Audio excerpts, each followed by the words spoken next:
Hello and very welcome everyone to this session of the Medieval History Part 2. In today's session, we are going to discuss the topics that we will cover in the medieval age of our country, that is the medieval history. We will see that how the Delhi Sultanate was formed. We will see that who were the kings at that time and what they did significant thing in this country. So let's start our session. Before we start, the images, text, and other materials used in our presentations are for educational purpose only. We respect the intellectual property rights of the original creators and owners. If you are the owner and have any concerns or issues, please contact us at sathi@iitk.ac.in and we shall remove the same. So let's start reading about the things of the medieval age. So firstly, we are going to discuss the dynasties of Delhi Sultanate, and this session is going to be really interesting as I am going to tell you a lot of things that are hidden and that are particularly make this session very interesting for you.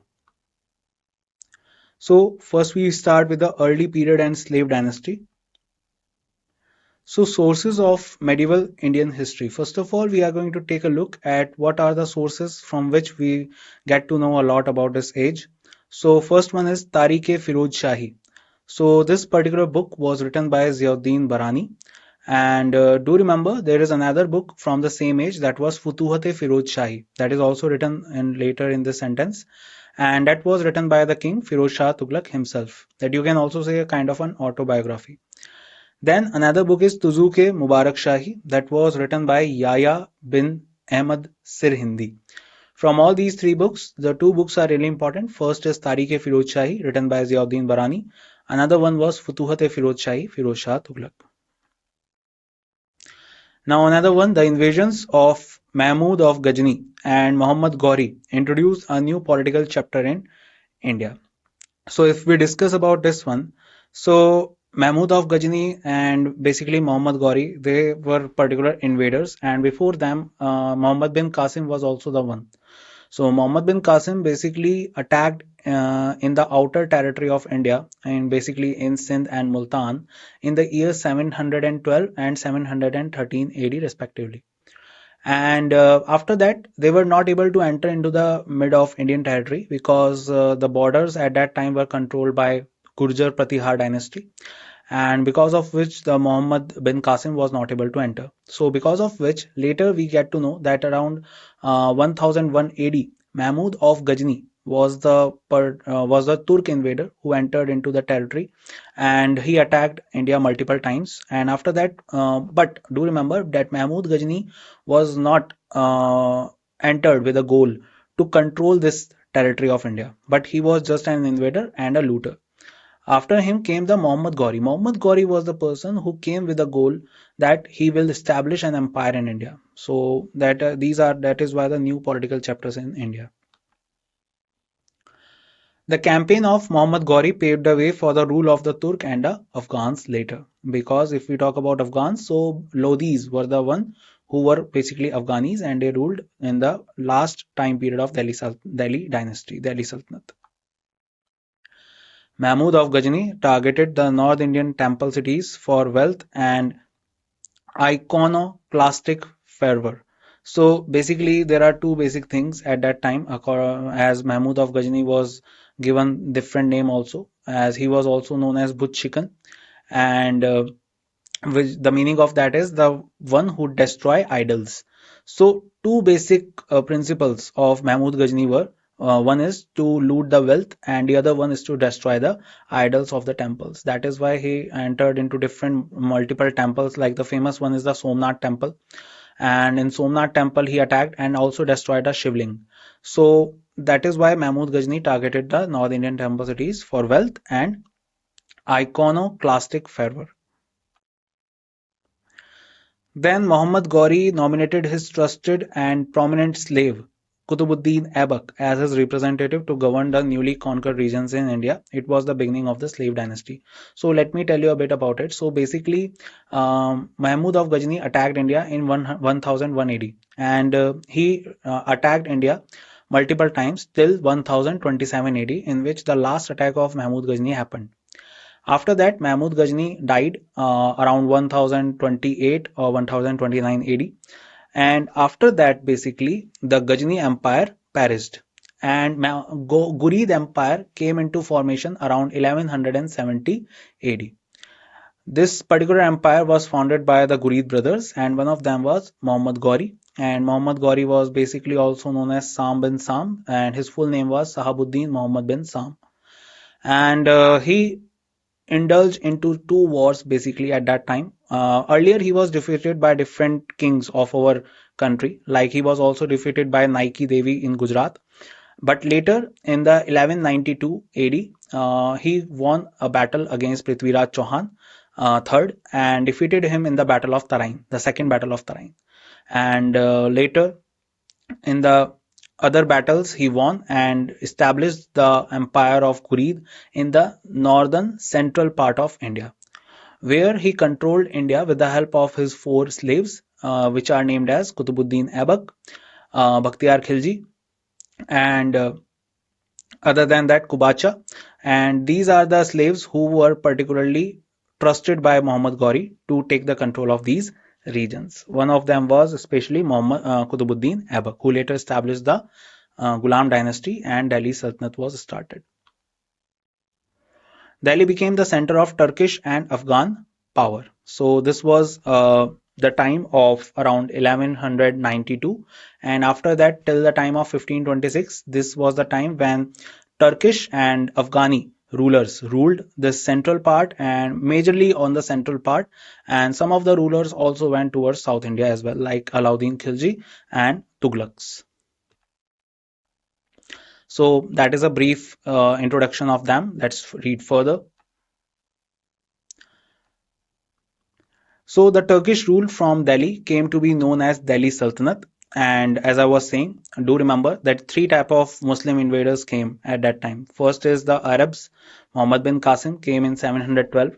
Then Ghazni and Ghori. And major dynasties of Delhi Sultanate were Turkish, and Lodhis were the one who became Afghani.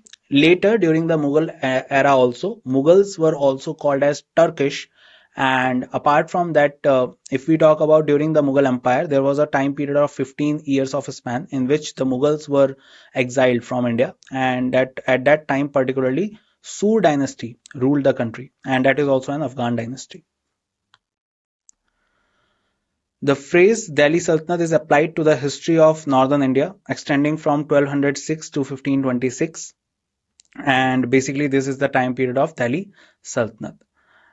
And in that between 1206 to 1526, total five dynasties ruled, which are chronological in order like, so first of all, Ghulam dynasty or Ilbari dynasty, or also known as the slave dynasty, and also known as the Mamluk dynasty, and they ruled from 1206 to 1290. After them came the Khilji, then Tughlaq, then Sayyid, then last one was Lodi.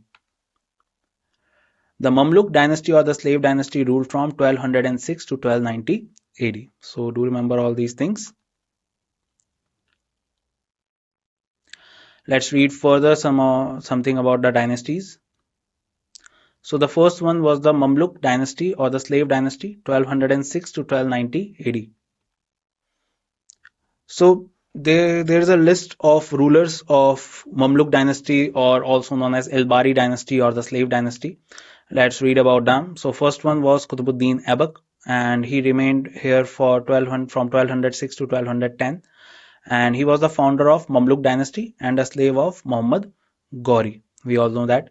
After him, he remember one thing, that he did not took the title. He did not take the title of Sultan, and after him, he died in 1210. After him, his son became the king, 1210 to 11. Aram Shah, eldest son of Qutbuddin Aibak. Then comes Samshuddin Iltutmish, 1211 to 1236, son-in-law of Qutbuddin Aibak. Then Ruknuddin Firoz Shah, 1236, son of Iltutmish. He was a kind of a stepson, you can say, and the will of Iltutmish was to put Rajia Sultan on the throne, but Ruknuddin Firoz intervened and he took the control for around 5 or 6 months. But later, with the help of Turkani Chehalgani, Rajia Sultan was back on the throne. So Rajia Sultan remained from 1236 to 1240. daughter of Iltutmish and granddaughter of Qutbuddin Aibak. Then comes Muizuddin Bahram, and he remained from 1240 to 1242, son of Iltutmish. He is also alleged of killing his own sister, Razia Sultan. Then comes Alauddin Masood, 1242 to 1246, son of Rukhnuddin Firuz Shah. Then comes Nasiruddin Mahmud, 1246 to 1266, Rajia's brother, who had born in 1229. And do remember, Nasiruddin Mahmud is the name given to him because one of the eldest son of Iltutmish was killed in 1229, and in the same year another son was born to another wife, and that is why the name is given Nasiruddin Mahmud. So there were two Nasiruddin Mahmud named son of Iltutmish. One died earlier and one became the king, or puppet king, I would say. He was a puppet of Balban. Then Ghiyasuddin Balban in 1266 to 1286, he was the father-in-law of Nasiruddin Mahmud and the most powerful ruler of the slave dynasty. And he was, you can say, the chief of the Turkani Chalgani. And he, after becoming the king, he destroyed the Turkani Chalgani. Then Muizuddin Kakwabad, that was from 1287 to 1290. He was the grandson of Ghiyasuddin Balban. Ghiyasuddin Balban died because all his sons died, and he was in so much sorrow that he did not able to get that thing, and he died. And later after him, his grandson became the king, but he got paralyzed. And as soon as he got paralyzed, his 3 years old son Kamur became the king in 1290. And as I was saying, he was a son of Kakwabad, but the Kakwabad and Kamur together were killed by Jalaluddin Khilji, and he established the Khilji dynasty from 1290, which remained till 1320. So that's all about these particular people, and let's read further. So the word Mamluk is an Arabic word that means slave owned. In fact, three dynasties were established during this period. They were Qutbi dynasty 1206 to 1211, which is named after, it was the founded by Qutbuddin Aibak. Then first Ilbari dynasty, that is from 1211 to 1266, the founder was Iltutmish. And second Ilbari dynasty from 1266 to 1290, its founder was Balban. So why there are basically three different names, two different names basically, Qutbi, Ilbari and Mamluk, because of their origins. So these dynasties are also named after the origins of the kings. So remember that. So Qutbuddin Aibak 1206 to 1210 CE, that is Common Era. So Qutbuddin Aibak established the slave dynasty. He was a Turkish slave of Muhammad Ghori. Muhammad Ghori made him the governor of his Indian possessions. He raised a standing army and established his hold over North India during the lifetime of Ghori. He was referred as Lakh Baksh, or giver of lakhs, because he donated liberally. So there was a story that once he donated 1 lakh gold coins. From that time he got this name Lakh Baksh. He was also famously known as Quran Khawa. That is another name given to Qutbuddin Aibak, because people say that he particularly learned the Quran from his throat. That means that particularly he remembered each and every verse of it. And he was titled as Sultan, and he made Lahore as his capital. Though he was made the Sultan, but do remember one point, and do write down this point in your notebooks, that he never adopted the title of Sultan. He always remained as a, you can say, an agent of his king, that was Muhammad Ghori. Muhammad Ghori was on his way back to Gaur in 1206 when he was killed by some of his enemies in Lahore, and that is why you can find the tomb of Muhammad Ghori in Lahore. And do remember his nickname was Sam bin Sam. And let me tell you a little bit more about it. So Qutbuddin Aibak was the one who basically died in Lahore in 1210 while playing Chaugan, that is polo, and after falling from the horse. So do remember this point as well. And he was also remembered for establishing Quwwatul Islam Mosque, that is the first mosque of North India. And another thing is that he started the construction of Qutub Minar. Let's read further. So as I was saying, so he also started the construction of Qutub Minar, the first story only, after the name of famous Sufi saint Khwaja Qutbuddin Bakhtiar Kaki, that is the full name. But it was later completed by Iltutmish. So if someone asks you who started it, that was Qutbuddin Aibak, and who completed, that was Iltutmish. And he died suddenly while playing Chaugan, horse polo, in 1210 CE. And you can find his tomb in Lahore. And do you remember one more point during his tenure as a king? So his capital was Lahore. Now let's read about Aram Shah, 1210 CE. So Qutbuddin was succeeded by his son Aram Shah. Aram Shah, if we talk about, was a son of Qutbuddin Aibak, but he remained on this post only for 1 year. He was incapable as a ruler. He was opposed by the Turkish armies, and his rule lasted for only 8 months. That is around 1 year. And after he was killed, and Iltutmish took over. And Iltutmish remained from 1210 to 1236 CE. And do you remember he was also the son-in-law of Qutbuddin Aibak, and also the slave. That is why Iltutmish sometimes also termed as the slave of slaves. And also, particularly, do remember that Iltutmish was the one who was known as the real founder of Delhi Sultanate.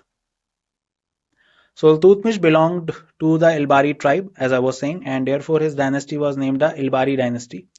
Iltutmish dethroned Aram Shah and became the Sultan with the name of Samshuddin in 1211 CE. He is regarded as the real consolidator of Turkish ruler in India. He defeated Yildiz in the Battle of Tarain in 1215 CE. Yildiz was another slave of Gauri. So, as I was saying, there were four slaves basically: Qutbuddin Aibak, Bakhtiyar Khilji, Yildiz, and Kubacha. So these were the four slaves, and Yildiz, or Yildiz he was named as, was basically defeated in the Battle of Tarain in 1215 CE. Tarain is a place that you can find in Haryana these days. When in 1220 CE, Genghis Khan, the leader of the Mongols, started his march towards Central Asia, the diplomatic policy of Iltutmish helped him to save his empire from the wrath of Genghis Khan. So basically, Genghis Khan did not attack India. He was following someone, he was following a particular enemy of him, and while following him, he entered into the territory, but later he left out from India. Iltutmish organized Turkani-Chalgani, a new class of ruling elite of 40 powerful military leaders. This is really important. So what Iltutmish did is that he took 40 nobles, 40 Persian nobles, and trained them, and particularly they were named as Chalisa. And that because they were total number of 40 were them, 40 were of them, and also known as Turkani Chalgani. Balban was one of them. And these 40 nobles basically helped the king to rule the empire in a stabilized way. So that is why this was formed. And later, this Turkani Chalgani was the one who controlled the empire after the death of Iltutmish.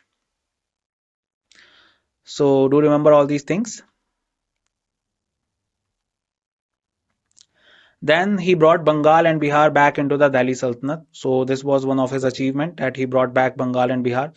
Remember one thing, as soon as a king died during that time, so Bengal was the reason, Bengal and Bihar was the major reason they got themselves independent. And you will find this thing in almost every king in Delhi Sultanate, that they are trying to get back the Bengal. And that is why Iltutmish is doing so. So he suppressed the Rajput revolts and recovered Ranthambore in 1226 CE. That was a kind of a attack on the Rajput rulers at that time by the Iltutmish. Then by 1231 CE, Iltutmish established his control over Bayana, Mandor, Jalore, and Gwalior. So basically, he was controlling the major parts of Rajasthan area and some part of central India as well, like Gwalior. He completed the construction of Qutub Minar in Delhi. We have already read about it. He introduced the Arabic coinage in India, and the silver tanka or taka weighing 175 grams became a standard coin in medieval India. And for most of the period of medieval ages, two type of coins were basically used. One is taka, that is a silver coin, and another one is jital, that is a copper coin. Remember that. Later, Sher Shah Suri also made two new type of currencies during his tenure. One is rupiah and another one is dam. He patronized many scholars, and many Sufi saints came to India during his reign. So he was also fond of lot of artisans, scholars, and Sufi saints. Contemporary scholars during his reign were Minhaj-us-Siraj, author of Tehqiqat-e-Nasuri. Remember this point, guys. This is the book that tells us a lot about this era of Ghulam dynasty. Then Tajuddin and Muhammad Junaidi and Fakhrul Mulk Isami and Malik Kutubuddin Hasan. So these are some of the scholars, and do remember Minhaj-us-Siraj book, that is Tehqiqat-e-Nasuri.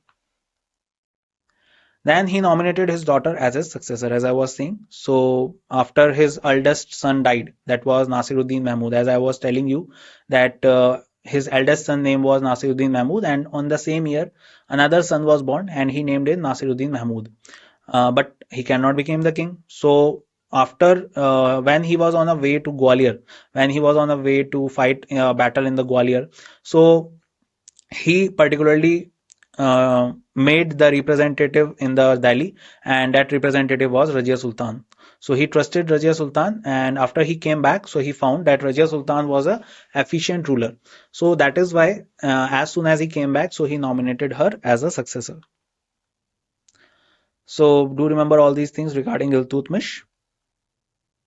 Let's read further. Then Ruknuddin Firuz Shah. One more thing I would like to add, and really important.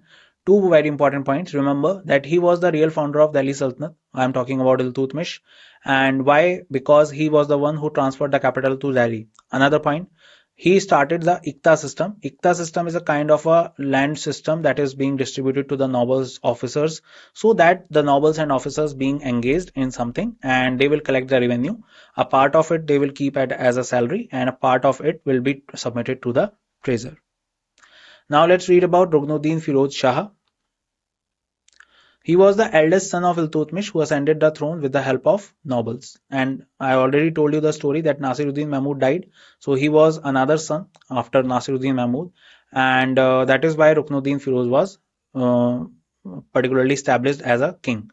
Because most of the people are not in favor of introducing a female ruler on the throne. When the governor of Multan revolted, Firoz Shah marched to suppress the revolt, and using this opportunity, Iltutmish's daughter Rajia, with the help of the amirs of Delhi, seized the throne of the Delhi Sultanate, and especially with the help of Turkani Chelgani. They especially helped her to attain the throne.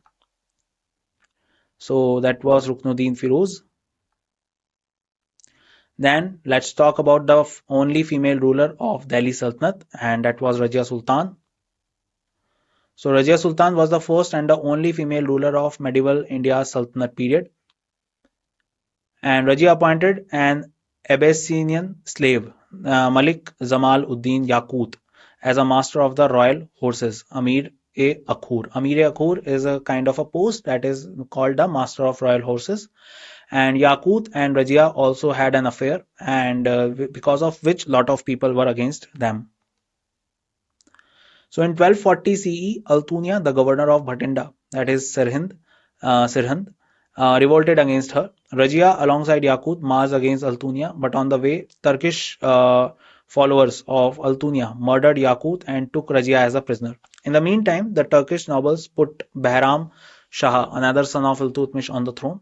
However, Rajia won over her captor Altunia, and after marrying him, proceeded to Delhi, but she was defeated and killed on the way by Bahram Shah. Some says that they were killed by some of the rebellions in Haryana area, but story is also that Rajia Sultan was allegedly killed by her own brother Bahram Shah. And this was the whole story of Rajia Sultan. Rajia Sultan is famous for one more thing, that she used to rule like a man king. Like, she did not follow the Parda system while ruling, and she also used to wear the clothes like a male king. So that was Rajia Sultan, guys. Then comes another ruler, and that was Bahram Shah, 1240 to 1242. So after Rajia, Iltutmish's third son Bahram Shah was put on the throne by the powerful Turkish council Chalisa, and as you can understand that Iltutmish chose Rajia Sultan over all other sons. Why? Because he had a clear idea that Rajia Sultan is efficient among all of them, and all the others are basically just doing the fascinating things, and they have no interest in that, and that is why you can also see that their tenure is so short. He was considered only as a de jure ruler, while Neb Imam Lakat, the regent, was the de facto ruler. So basically, this is also another story during that time. Whenever a weak ruler comes on the throne, so there was also a way you will always find a regent along with him that will be taking care of his post, and that is the same situation for Bahram Shah here. Bahram Shah lost his life after his failed attempt to assert his authority once on the throne. So he was basically killed and he died. So that was Bahram Shah. Now Masood Shah. So he remained the king from 1242 to 1246, and again you can understand he was again a weak ruler. So he was the son of Ruknuddin, but was disposed after Balban and Nasiruddin Mahmud's mother, Malika Jahan, conspired against him and established Nasiruddin Mahmud as the new sultan. So basically, Nasiruddin Mahmud was not a big child, not an elder child. He was mayor at the age of 13 or 14 when he was set on the throne, and Balban played a crucial role in um, putting Nasiruddin Mahmud on the throne. Because if we talk about Balban, so Balban wanted to be the king, and he was just taking Nasiruddin Mahmud as a puppet. That is why you can see that he appointed a 13 or 14 years old 13 years old Nasiruddin Mahmud on the throne. Then Nasiruddin Mahmud, he remained from 1246 to 1266, but only as a puppet king. So he was the son of Iltutmish and was known as the Darweshi king, and he was a very pious and noble. He died in 1266. If you are becoming a king and you are a part of aristocracy, so there is no way that you will be indulged into the spirituality, because that will harm you. We have an example of that. A lot of empires became dead because of this kind of thing. So Nasiruddin Mahmud also perished and he died in 1266. Remember, his father-in-law was Balban. Balban married his daughter to Nasiruddin Mahmud because he wanted to create his own post. Now Balban, 1266 to 1286 CE. So he was one of the Turkish chiefs and one of the part of 40 nobles who were appointed by Iltutmish. He laid the foundation for a strong centralized government. He was also the one who made a lot of administrative reforms at that time. Let's read further. He sought to increase the prestige and power of the monarchy. He used to call himself Jille Ilahi, that means a shadow of God on earth. He stood as a champion of Turkish nobility. He broke the power of Chelgani. That means I already told you that he was one of the part of Turkani Chelgani. But as soon as he became the king, so he has a thought in mind that all the others can also betray him or can try to be the king. So that is why he killed all the others and ended the Turkani Chelgani. Then he administered justice with extreme impartiality, and why it is written here, because he used to be in favor of the nobles who are from the Persian tribes, and he was not in the favor of the others, and he also used to create a lot of Persian etiquettes in the court. Strong centralized army with a network of spies to ensure order. Basically he started two departments, Diwane Arz, that is a centralized army department, and Diwane Barid, that is a intelligence bureau, was started by Balban. Remember them. Balban adopted the policy of blood and iron to crush the rebels. This is really important. This policy was later also adopted by Alauddin Khilji, and according to this policy, a person particularly will rule with the help of dropping the blood of the enemies, and that is why this policy is known as blood and iron policy and was introduced by Balban. He insisted on the ceremony of Sijda, prostration, and pebos, kissing the monarch's feet. So as I was saying, he introduced a lot of Persian etiquettes in his court, and one of them was Sijda, that bowing in front of the king, and pebos is kissing the monarch's feet. So you can see that why he was calling himself Jille Ilahi. So do remember all the things that I am also telling you. Do write down all the things also. Let's read further. So important departments that were started during this time. So let's read about. So first one was Diwane Risalat, the foreign minister dealing with the diplomatic correspondence. That means with the foreign states and the neighboring states. Diwane, as I was saying, military department started by Balban. Diwane Bandgan department of slaves, but it was started by Firoz Shah Tughlaq, that we will talk about later in Firoz Shah in the Tughlaq dynasty. Then Diwane Qaza-e-Mamlik, that was Department of Justice. Then Diwane Ishtiaq, Department of Pension. It was also started by Firoz Shah Tughlaq. Diwane Mushtakraj, Department of Arrears, and basically a kind of a revenue department started by Alauddin Khilji. Diwane Khairat, Department of Charity, was also started by Firoz Shah Tughlaq. Diwane Kohi, Department of Agriculture, was started by Muhammad bin Tughlaq. And Diwane Insha, another department that was from the starting of Delhi Sultanate, and that was the Department of Correspondence. So these are all the important departments. Do remember about them. Some important central officials. So first one is the Ariz-e-Mumalik, that is the head of military department. Qazi, very simple, legal officer, dispensed civil law based on Muslim law, Shariat. So Shariat, I hope you all know, is a kind of a book or a law system that is created under the pan-Islamic countries, and all the particular type of justice that happened at that time in the Delhi Sultanate and in the controlled areas was done on the basis of Shariat. So Qazi was you can say, a judge at that time. Then Wakil-e-Dar, controller of the royal household. Then Barid-e-Mumalik, head of the state news agency. Amir-e-Majlis, and that is the officer in charge of royal feasts, conference and festivals. Then Majlis-e-Am, council of friends and officers consulted on important affairs of the state. Dahir-e-Mumalik, head of the royal correspondence. Sadr us Sudur, dealt with the religious matters and endowments. Then Sadr-e-Jahan, officer in charge of religious and charitable endowment. So try to remember all these things. If you will read out them one or twice or thrice, then you will be able to remember them. Let's read some more. Amir-e-Dad, that is a public prosecutors. Then Naib Wazir, that is deputy minister. Then Mushrif-e-Mumalik, accountant general.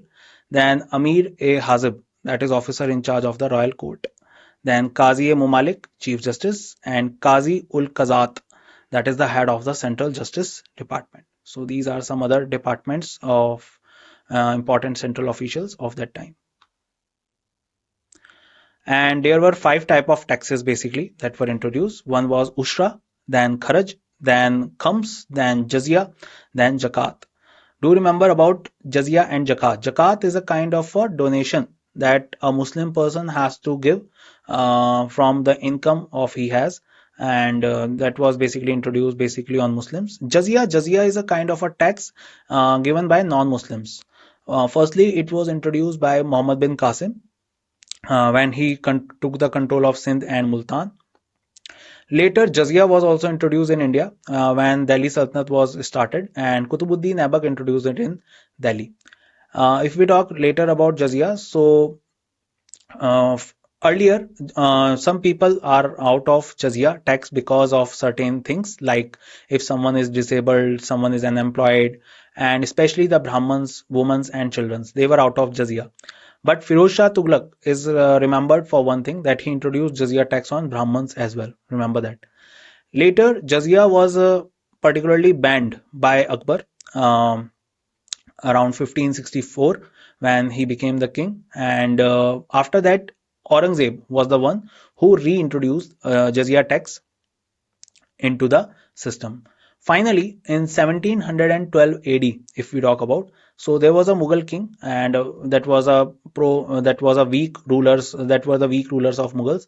One of them was Jahandar Shah, and so in 1712, Jahandar Shah was the one who completely banished the jizya tax from India.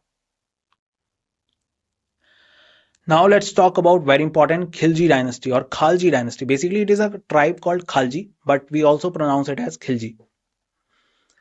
So Khaljis 1290 to 1320 AD, and the first one was Jalaluddin Khilji. I remember I told you that he was the one who killed Kakwabad and uh, Kamur, the king, the last two kings of Ghulam dynasty, and now he became the king. And when he became the king at a very old age, around 70 plus he was.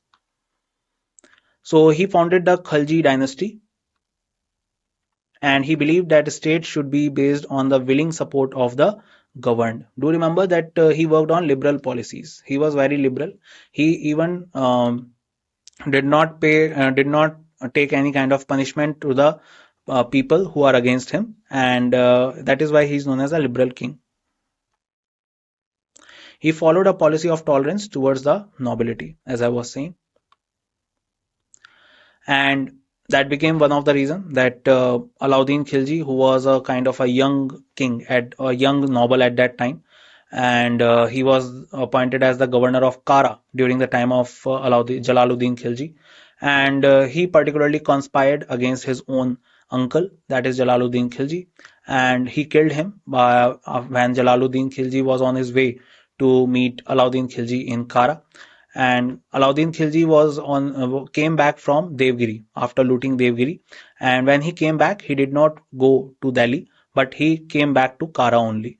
As soon as he came back to Kara, Jalaluddin furiously came to meet Alauddin Khilji, and on his way, when he was on his way to meet, um, all his soldiers and his securities were left behind because of conspiracy, and Jalaluddin Khilji was in front of Alauddin Khilji, and Alauddin Khilji stabbed him to his death.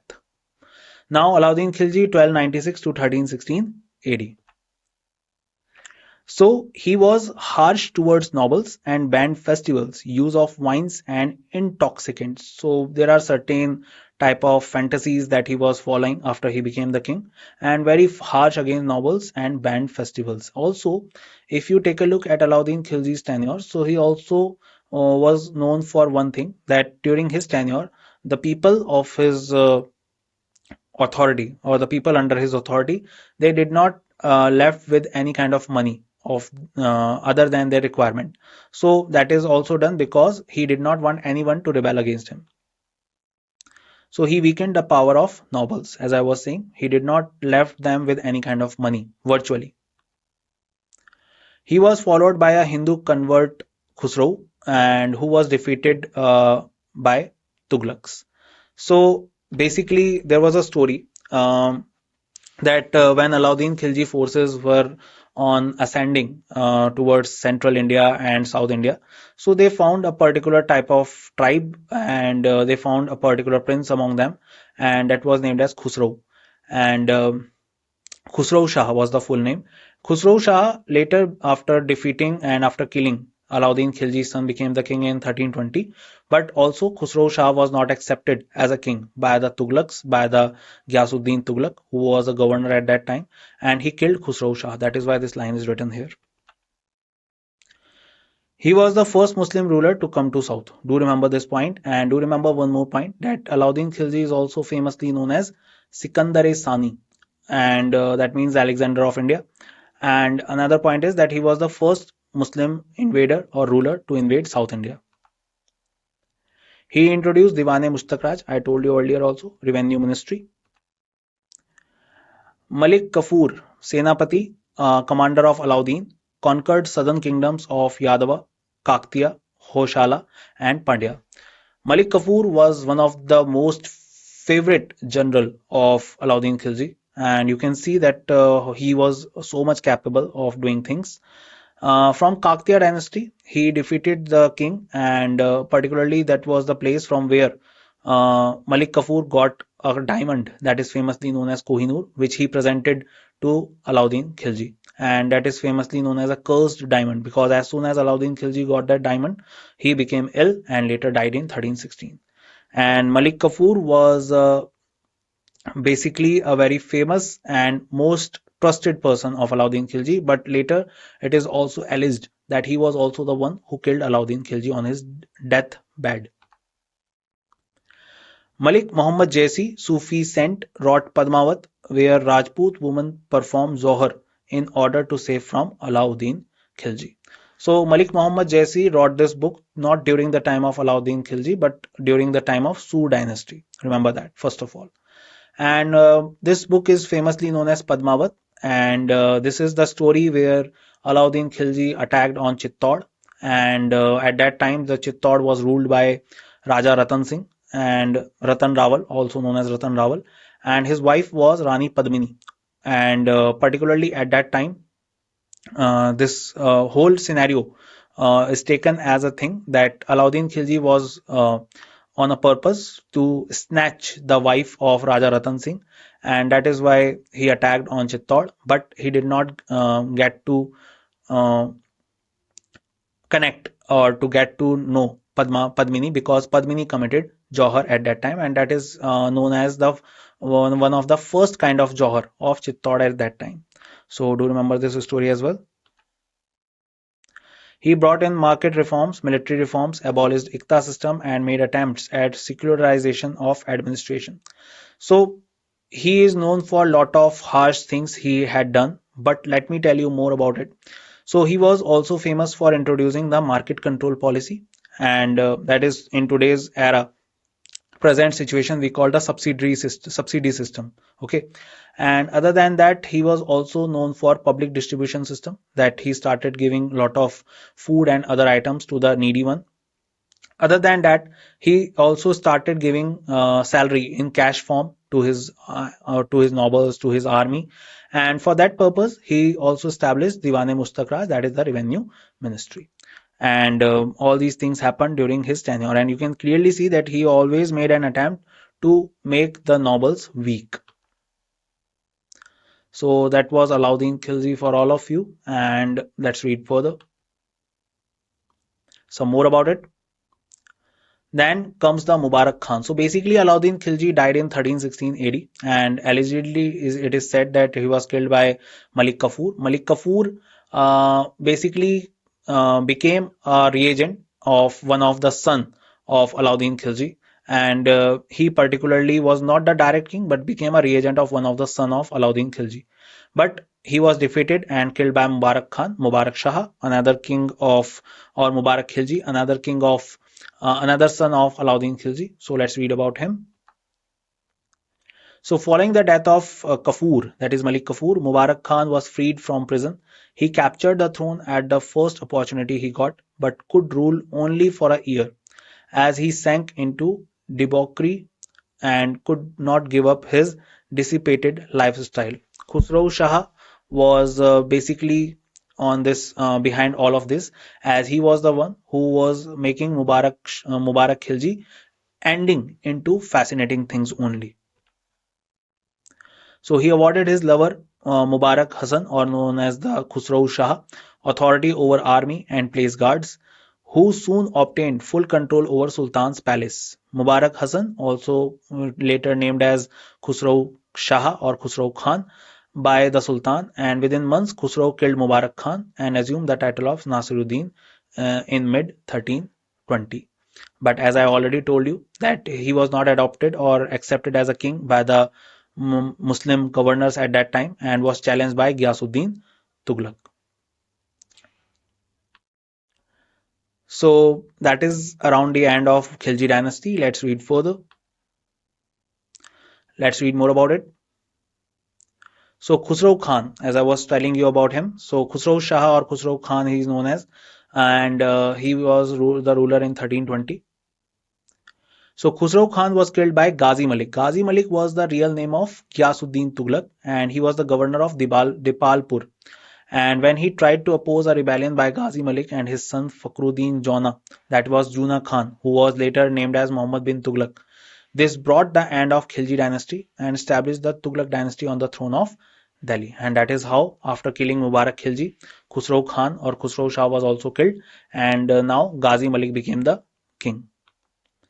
So this is the only 1 year or more no, or less than 1 year Khusrau Khan was the king. Now starts the dynasty of Tughlaqs, 1312 to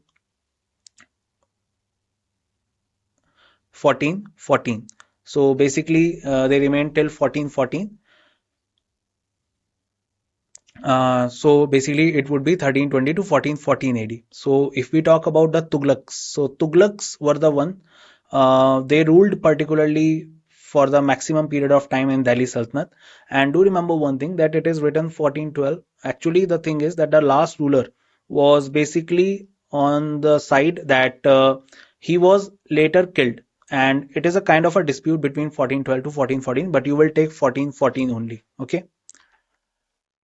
So Tughlaqs, that is 1320 to 1414. Let's read about them. So it was founded by Ghazi Malik, that was Ghiyasuddin Tughlaq. He took this title, Ghiyasuddin Tughlaq, and he remained the king 1320 to 1325. Ghiyasuddin Tughlaq, let's read about him. So Khusro Khan, the last king of Khilji dynasty, was killed by Ghazi Malik. Ghazi Malik ascended the throne, assuming the title Ghiyasuddin Tughlaq, as I was saying. He died in an accident and his son Juna, that was Uluga Khan, succeeded him under the title Muhammad bin Tughlaq. So there were two names of Juna Khan, Uluga Khan, and later he assumed the title of Muhammad bin Tughlaq. There is another theory that he was killed by his own son Muhammad bin Tughlaq, and when he was on his way back from Bengal after conquering the Bengal, when he was on his way back, so he was killed by his own son Muhammad bin Tughlaq. So that was the story of Tughlaqs, and it started with the one of the thing that the father was killed by his own son. Let's read about this particular famous king Muhammad bin Tughlaq. He remained the king from 1325 to 1351 and famously known as the wisest fool king. So Muhammad bin Tughlaq was the only Delhi Sultan who had received a comprehensive literary, religious and philosophical education. So do remember 2 points about him. As I was saying, he was the wisest fool king. Now you would be thinking that he was so much in education, how he became wisest fool. This is the situation that he was so much visionary, he was so much futuristic, that all the things that he particularly applied at that time in his tenure were went to vain. That means they were nothing but a kind of an expenditure that he had done, and no output came out of it. So that was Muhammad bin Tughlaq, and though he was one of the most educated king at that time. So Muhammad bin Tughlaq wanted to make Devgiri his second capital so that he might be able to control South India better. Another reason behind it is that Muhammad bin Tughlaq also want to save his empire from Mongolian invasion. Let me tell you a bit about it now, as it happened already in Balban's era and Alauddin Khilji's era as well. So Mongolians were a kind of an invader, and they wanted to invade in India and take the control. They started invading India at the time of Balban, and after that the largest invasion of Mongolians happened during the time of Alauddin Khilji, and Alauddin Khilji is also famous for suppressing the invasions of Mongolians. And after that, if we talk about, so during the time of Tughlaqs also, this particular terror of Mongolians was not suppressed completely. So Muhammad bin Tughlaq, with an idea that he will take the capital away from the center of Delhi, from the northern side towards southern side, so that it will take time for Mongols if someday they can invade completely. So that is another reason. But because of this thing, he was called a wisest fool. Because if you are transferring the capital, you can just transfer your authority, your administration, and other things. But he transferred the whole city. He even took each and every creature in Delhi to Devgiri. And he also named Devgiri as Daulatabad at that time. But after just 6 or 7 years, he came back to Delhi, and that is why he is famously, that is one of the reasons he is known as wisest fool king.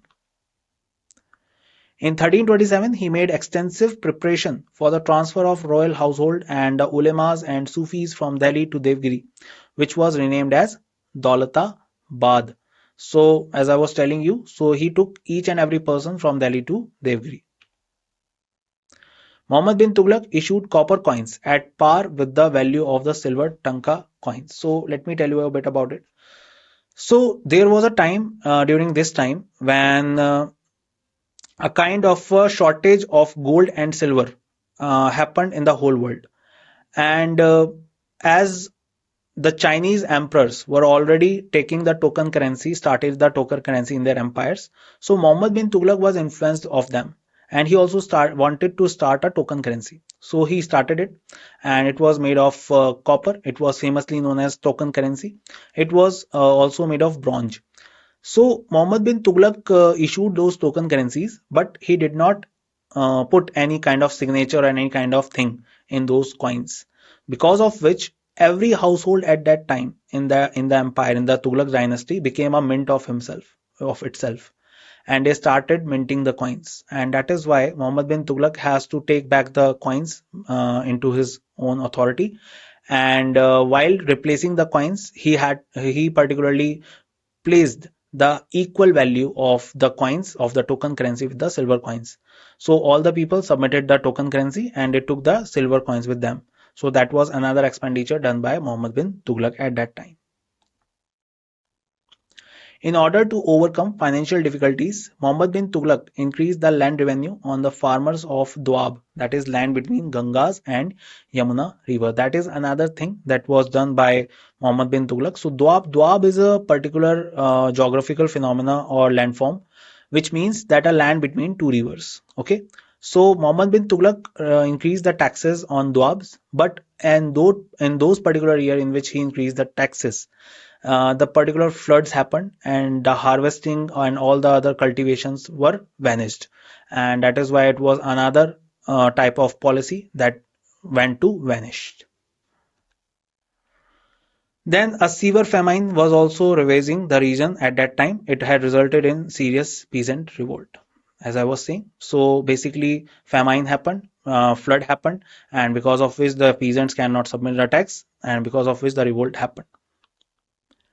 So I hope now you are understanding that why Muhammad bin Tughlaq is known as the wisest fool king. Let's read further about him. So he launched a scheme by which Takawi loans for cultivation were given to the farmers to buy seed and to extend cultivation. Basically, a department was created for agriculture, that was Diwan-e-Kohi. A separate department for agriculture, Diwan-e-Kohi, was established. Model farm under the state was created in an area of 64 square miles, for which the government spent 70 lakh takas. This experiment was further continued by Firuz Shah Tughlaq. But if your subordinates are not doing the work well, then it will all go into vain. And that happened to Diwan-e-Kohi as well. So it was nothing, no output came out of it. The rebellion of Hasan Shah resulted in the establishment of Madurai Sultanate. In 1336, the Vijayanagar kingdom was founded. In 1347, Bahmani kingdom was established. So whenever a king's control is losing, you will find that different type of kings will start creating their own empires. That is happening here also.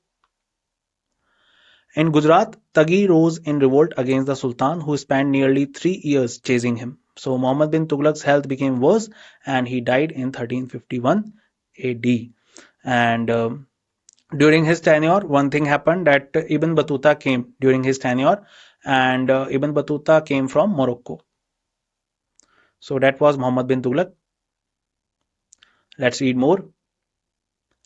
Firuz Shah Tughlaq, another important king, 1351 to 1388. He appointed Khane-Jahan Makbul, a Telugu Brahmin convert, as Wazir, Prime Minister. He strictly followed the advice of the ulemas in running the administration. He pleased the nobles and assured hereditary succession of their properties, Ikta system. As I was saying earlier also, I told you already about it. As per the Islamic law, he levied the taxes. Jizya was strictly imposed on non-Muslim as well as Brahmins. So do remember, Firuz Shah Tughlaq imposed jizya on Brahmins as well. He was the first sultan to impose irrigation tax, but at the same time, he dug irrigation canals and wells. The longest canal was about 200 kilometers from Satluj to Hasi. So that for that irrigation tax, he also introduced a particular name, that is Hakke Sharb. So Hakke Sharb is an irrigation tax at that time. And Firuz Shah Tughlaq is famous for two things, for canals, and the other one is the cities. He built around hundreds of cities in our country at that time, like Firozabad and Firoz Shah Kotla and other than that, Hisar. These are the places that he built. The special tax on 28 items was abolished by him since they were against the Islamic law. He also developed royal factories called karkhanas in which thousands of slaves were employed. That is why he started Diwane-Bandgah. About 300 new towns were built during his reign. The famous among them was Firozabad near Red Fort in Delhi, now called as Firoz Shah Kotla. And Firozabad was also there in UP, that is famous for bangles. Hisar is another one. Jaunpur is named after Juna Khan, that is his elder brother. And Jaunpur is also established by Firoz Shah Tughlaq. A new department called Diwane Khairat was created to take care of orphans, widows, and for marriage of poor girls. Firoz patronized scholars like Barani and Afif. Barani was the one who wrote the book also. So that was Firoz Shah Tughlaq. Let's read further. After Firoz Shah Tughlaq, 1388 to 1414. So the Tughlaq dynasty could not survive much after Firoz Shah's death. The Malwa, Gujarat and Sharqi Jaunpur kingdoms broke away from the Sultanate, and the vast empire of Tughlaqs and earlier Delhi Sultanates were now remained to a particular region only, which were later controlled by Sayyids and Lodhis. So do remember all these things.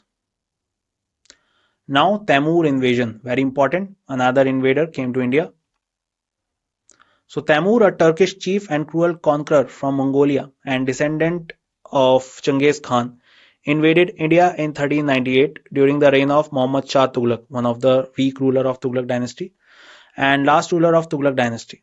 And Tamur army plundered Delhi mercilessly. Tamur returned to Central Asia, leaving a nominee named Khizr Khan to rule the Punjab. So Khizr Khan was basically the governor of Punjab, and he paved the path for Tamur to invade in Delhi. And when Tamur was going back, he made Khizr Khan the king. So that is why this name is written Khizr Khan. So that was Tamur, and later the descendants of Tamur were named as Mughals. So Mughals were the descendants of Tamur as well as Genghis Khan, but they mark themselves close more to Tamur. Remember that. The Sayyid dynasty, 1414 to 1451. So Khizr Khan was the founder of this dynasty, 1414 to 1421. Tamur's nominee captured Delhi and was proclaimed a new sultan. He was the first of the Sayyid dynasty which ruled over Delhi and surrounding districts. Mubarak Shah, 1421 to 1434. He succeeded Khizr Khan at the throne after his successful expeditions against Mewatis, Katihars and the Gangetic Doab area. He was killed by nobles in his own court. You don't need to remember everything, but just remember one thing, that Sayyid dynasty was there from 1414 to 1451. And the chronology of the kings like Khizr Khan, then Mubarak Shah, then Muhammad Shah. The nobles, he remained from 1434 to 1443. The nobles put Muhammad Shah on the throne, but he could not survive the infighting among the nobles in the court. He was authorized to rule only a meager area around 30 miles, and rest of the Sultanate was ruled by nobles. Then the last one was Alam Shah. That was from 1443 to 1451, and the last Sayyid king descended in favor of Bahlol Lodi and retired. Thus began the Lodi dynasty, which was confined to Delhi and a few surrounding areas, and the first Afghani dynasty of that time. So that was Sayyid. Remember, Khizr Khan, Mubarak Shah, Muhammad Shah and Alam Shah. Then comes the Lodi dynasty, 1451 to 1526. So Bahlol Lodi remained from 1451 to 1488, founder of Lodi dynasty. Bahlol Lodi was one of the Afghan Sardars. He established himself in Punjab after the invasion of Tamur. He established the Lodi dynasty in Delhi. And do remember, earlier he was just a trader of horses, but later he gained power and controlled the areas majorly. He was also famously known as Khane Khana because he helped a lot of times to the Sayyid rulers, and Sayyid rulers named him Khane Khana. And after Bahlol Lodi, Sikandar Lodi became the king.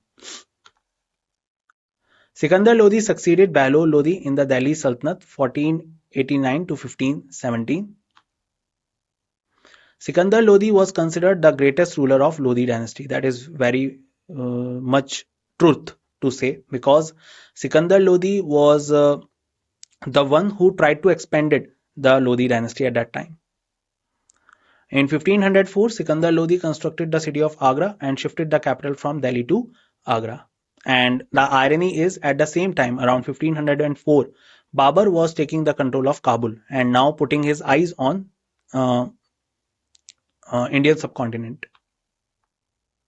Sikandar Lodi was responsible for the destruction of many Hindu temples and imposed restrictions on Hindus. So that was the time of Lodi dynasties. Let's read further. So Ibrahim Lodi and decline of Lodi dynasty. Ibrahim Lodi succeeded Sikandar Lodi. Ibrahim Lodi faced challenges as an administrator and had conflict with nobles and governors. Alam Khan Lodi and Daulat Khan Lodi, close relatives of Ibrahim Lodi, invited Babur to invade India. So Ibrahim Lodi was a good king, but he was also furious and was very ill ethical. So because of which he never made a close relation with his brothers and relatives, and because of which he was betrayed by his own relatives, and he invited Babur to invade India. Rana Sanga, the ruler of Mewar, also invited Babur to invade India. This is another theory. Some particular historians are with this theory that Rana Sanga was also the one who invited Babur, but some are against. Rana Sanga was the king of Chittor. Krishna Deva Rai was the emperor of Vijayanagar in southern India during this period. In 1526 AD, Babur defeated and killed Ibrahim Lodi in the first battle of Panipat, and for the first time artilleries were used by the Babur at that time. Ibrahim Lodi was the last Sultan of Delhi Sultanate. The victory at the Battle of Panipat marked the beginning of Mughal ruler in India under Babur. So this is the starting of Mughal era now. Let's read the cause of decline of Delhi Sultanate. Sultanate of Delhi was autocratic. The Sultans of Delhi ruled as despots. They concentrated all the Sultanate's power in their own hand, and the Amirs held the reins of the empire in their own hands. So that is one of the reasons that they wanted to create their concentrated power, and after the power is just particularly not in the control, then Amirs took over. The people were denied the right to participate in the affairs of the kingdom. Thus there was a wide gulf between the Sultan and the people, which widened even more during the reigns of the late unsuccessful sultans, and thus continued to disintegrate with the passage of time. So Sultan was never there to meet the people of his own sultanate, and that is why the relations were not good, and people did not even fight to protect the Sultan. The ulema and orthodox Muslims held a privileged position in the Sultanate and influenced the Sultan's policies. So only people who protected him were ulemas and orthodox Muslims. Because the majority of Hindus were not treated favorably by the Muslim rulers, they never cooperated with them. So that is the reason, that is one of the reasons. Let's read further. More reasons now. They amassed a lot of wealth during their invasion and plundered the temples, but they also spent a lot of money organizing the army and repelling the Mongol invasion. So as I was also already telling you that why they are particularly stopping the Mongols, and they are putting a lot of money in that, and also they are not stopping to plunder the temples as well. Furthermore, Muhammad Tughlaq's ridiculous schemes depleted the royal treasury, and no government could be stable without sound finances, because of which Firoz Shah Tughlaq had to put a lot of taxes and different type of things. The invasion of Babur proved to be the final significant reason for the decline of the Sultanate of Delhi. Ibrahim Lodi failed to measure swords with the Mughal army and fell prostrate before it. Babur's well-equipped and disciplined army completely uprooted the Delhi Sultanate, and that became one of the reasons that Delhi Sultanate died. Let's read further. And that's it in this session. I hope you get to know that how Delhi Sultanate was established, how they ran the Sultanate, and how they perished. And that is all about it in Delhi Sultanate. I will meet you in the next session and we will discuss further about medieval history. Till the time we meet, bye bye. Take care, everyone, and see you soon.